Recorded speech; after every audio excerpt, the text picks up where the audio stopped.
नमस्कार दोस्तों, बात करते हैं रिलायंस पावर की। 15 रुपए का स्टॉक हो चुका है और 6.5% से ज़्यादा की रैली यहाँ पर आई है। बहुत अच्छी रैली है। मुझे लगता है कि आने वाले दिनों में बाजार में रिलायंस पावर में अच्छा खासा धमाका हो सकता है। बट कुछ खबरें हैं हम जिनके ऊपर फोकस करके चलेंगे यहाँ पे। क्या आपको निवेश करना चाहिए या नहीं, टारगेट क्या लेकर के चलना है अगर आप निवेश करते हो, साथ में टाइम पीरियड क्या होना चाहिए, 3 महीने के लिए निवेश करें, 6 महीने के लिए निवेश करें, या फिर 2 साल 4 साल, कितने टाइम के लिए, क्या रिलायंस पावर में लंबे समय के लिए निवेश करना चाहिए भी या नहीं, उसकी भी चर्चा इस वीडियो में करेंगे।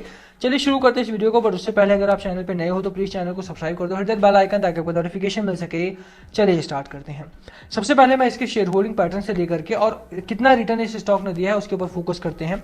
स्टॉक अच्छा है, रिलायंस पावर अच्छा है या बुरा है, कोई भी स्टॉक अच्छा है या बुरा है, वो इस बात पर डिपेंड नहीं करता कि कंपनी काम क्या करती है, इस बात पर डिपेंड करता है क्योंकि आप इन्वेस्टर हो तो आपको कितना पैसा बना करके दिया है ओवर द ईयर्स। ठीक है, ओवर द टाइम कितना पैसा आपको मिला है उससे। अगर आप इसका रिटर्न देखोगे तो 1 साल 20%, 3 महीने में 50% और 1 महीने में 16% के आसपास का रिटर्न दिया है। पिछले 2 से 3 हफ्ते अगर आप इस स्टॉक के देखोगे तो काफी ठीक ठाक रिटर्न, काफी ठीक ठाक चला है ये कंपनी।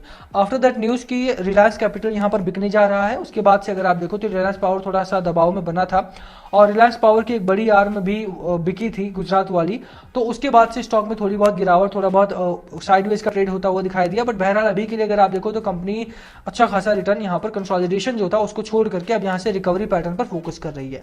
बाजार भी अगर अभी आप देखोगे तो ऑल टाइम हाई मार रहा है, उसका भी एक असर है आपके लिए कि ऑल टाइम हाई अगर मार्केट लगाता है तो उसकी वजह से भी मार्केट में जो छोटे बड़े स्टॉक है जो अंडर प्रेशर परफॉर्म नहीं कर रहे थे वो अभी यहाँ पर आउट ऑफ प्रेशर हो चुके हैं और उनकी वजह से परफॉर्मेंस उनकी ठीक ठाक हो चुकी है। रिलायंस पावर में भी वही चीज देखने को मिल रही है। रिलायंस पावर में अगर आप देखें तो 6% की रैली आई है और वॉल्यूम अगर देखें तो वॉल्यूम भी ठीक ठाक रहा है। 30 जून का अगर वॉल्यूम देखेंगे 77 मिलियन ट्रेड हुए थे शेयर्स, लगभग 20 मिलियन शेयर्स यहाँ पर आपके खाते में डिलीवर भी होती है, यानी कि लॉन्गर पीरियड के लिए यहाँ पर डिलीवरी भी उठाई जा रही है। लोग यहाँ पर अभी भी लॉन्ग टर्म के लिए खरीदारी कर रहे हैं। इसका मतलब है कि लोगों को अभी भी इस कंपनी के ऊपर भरोसा है, लोगों को लग रहा है कि यहाँ पर अभी भी लंबे समय में आपको अच्छा खासा मुनाफा मिल सकता है। 2 करोड़ शेयर शायद एक दिन में उठा लेना कोई आम बात थोड़ी है। तो मुझे लगता है कि बाजार में आने वाले दिनों में एक अच्छी खासी रैली की उम्मीद आपको इस स्टॉक से करनी चाहिए, बट टाइम स्पेंड करना पड़ेगा। उसके पीछे का रीजन क्या है, हम इसके फाइनेंसिस पे लेकर के चलता हूं मैं कि कितना कर्ज है इस कंपनी के ऊपर, कितना कमा रही है ये कंपनी, प्रॉफिट कितना बन रहा है। देखिए 1856 करोड़ के आसपास का, 1963 करोड़ के आसपास का रेवेन्यू जनरेट करे, यानी अराउंड 2000 करोड़ के आसपास का रेवेन्यू है। जो प्रॉब्लम्स है वो आपको थोड़ा सा नीचे जाकर के देखने को मिलेगी। कंपनी लॉस मेकिंग है, यहाँ पर अगर आप देखो तो 49 करोड़ के लॉस से लेकर के 300 करोड़ तक के, 350 करोड़ तक का लॉस, 550 करोड़ तक का लॉस भी कंपनी ने किया है। लास्ट क्वार्टर जो था इसका वो ठीक ठाक चला, 320 करोड़ के आसपास का प्रॉफिट था। बट 320 करोड़ का जो प्रॉफिट आया था वो कहां से आया था? रोजा पावर इसकी एक बहुत बड़ी आर्म है, आप जानते हैं रोजा पावर।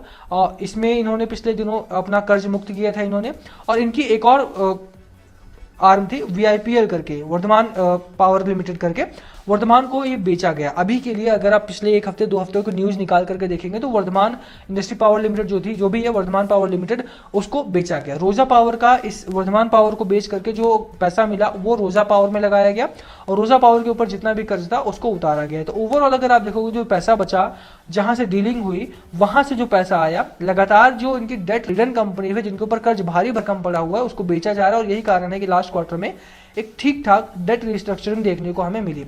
ये अच्छी खबर है। आपको अगर लग रहा हो कि नहीं कंपनी बेची जा रही है तो बुरी खबर है, नहीं, बिल्कुल भी नहीं। कंपनी अगर बिक रही है, जो डेट रिटर्न कंपनी है, तो अच्छी बात है, क्योंकि अगर वो छोटी मोटी कंपनी बिकेंगी तो R power, Reliance power at the end of the day एक अच्छी खासी कंपनी बन के उभरेगी।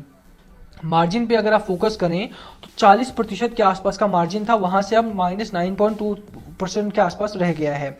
कारण वही है कि कंपनी के ऊपर कर्ज बहुत हो चुका है और कर्ज चुकाने के चक्कर में अब यहाँ पर जो पैसा बनता भी है वो कर्ज में चला जाता है, तो मार्जिन बहुत कम रह जाता है। यही रीजन है, मैं बता रहा हूँ कि कंपनी के ऊपर कर्ज थोड़ा सा है। अभी जो कंपनीज बिक रही है लगातार इसकी, उसकी वजह से कर्ज कम हो रहा है और यहाँ से रैली की शुरुआत होती हुई दिखाई देगी आपको आने वाले दिनों में। ये इसका 1 साल का चार्ट है। चार्ट में डिटेल में भी डिस्कस कर सकते थे, बट चार्ट में ऐसा कुछ देखने वाला है नहीं, क्योंकि चार्ट आपका अभी भी साइडवेज चल रहा है। आपने नोटिस किया होगा कि कंपनी 15 से लेकर के 21 के बीच में ही ट्रेड करती हुई दिखाई दे रही है पिछले 1 साल में अगर आप बात करें तो। ठीक है, कोई बहुत बड़ी रैली यहाँ पर देखने को नहीं मिली है, तो ये रेंज बन चुका है। जब तक ये रेंज ब्रेकआउट नहीं मिलता है तब तक के लिए कम से कम इस स्टॉक में चार्ट में कुछ रखा नहीं है। इसीलिए मैं बात करूंगा, अगर आप खरीदारी करने जा रहे हो तो लॉन्गर पीरियड के लिए जाओ, पहला नंबर। शॉर्ट टर्म के लिए पैसा मत लगाना। दूसरा कि क्वांटिटी, एक्सेस क्वांटिटी में बाय नहीं करना है, हमें बहुत स्मॉल क्वांटिटी में बाय करना है ताकि इसको हम रिस्क को फैक्टर इन कर सके, हम रख सकें उसे लॉन्गर पीरियड के लिए, हमें बोरियत ना महसूस हो बीच में या पैनिक ना करें हम अगर गिरावट होने लगे स्टॉक में। तो कंपनी ठीक ठाक काम कर रही है, मुझे लग रहा है कि लॉन्गर पीरियड में रिकवरी करेगी। बट अगर आप बहुत ज़्यादा लंबा रुकते हो और 30% के लिए रुकते हो तो वो थोड़ा सा आपके कैपिटल के लिए बढ़िया बात नहीं है, क्योंकि अगर आप इस समय देखो तो छोटे मोटे स्टॉक्स में भी आपको अच्छा खासा मुनाफा मिल ही रहा है। Eight the end of the day last call must be yours. मुझे लगता है कंपनी में अच्छी खबरें हैं, अगर आपने ऑलरेडी बाय किया है, लॉन्गर पीरियड के लिए बाय किया है तो रखो, कंपनी आपको प्रॉफिट देगी।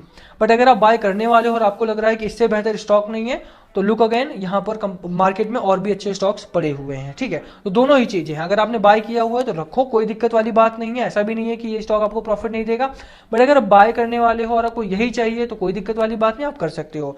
बट अगर आप अभी भी ऑप्शंस को प्लान कर रहे हो कि कहाँ निवेश करूँ, तो मुझे लगता है कि रिलायंस पावर को छोड़ करके आप दूसरे स्टॉक्स को देख सकते हो एक बार। सुजलॉन जैसे मैंने वीडियो अपलोड किया, आप जाकर के उसको भी देखो, वहां पर अच्छा खासा रिटर्न मिल रहा है आपको, तो ऐसे स्टॉक्स में आप पैसा लगा सकते हो। बहरहाल last call must be yours कि आपकी स्ट्रैटेजी स्टॉक को लेकर के प्लीज कमेंट करके शेयर करना। वीडियो को यहीं खत्म करते हैं, पसंद आए तो लाइक करना, चैनल पे नए हो सब्सक्राइब किए बिना मत जाना। Thank you for watching and please comment, अगर पूछना हो तो। Thank you.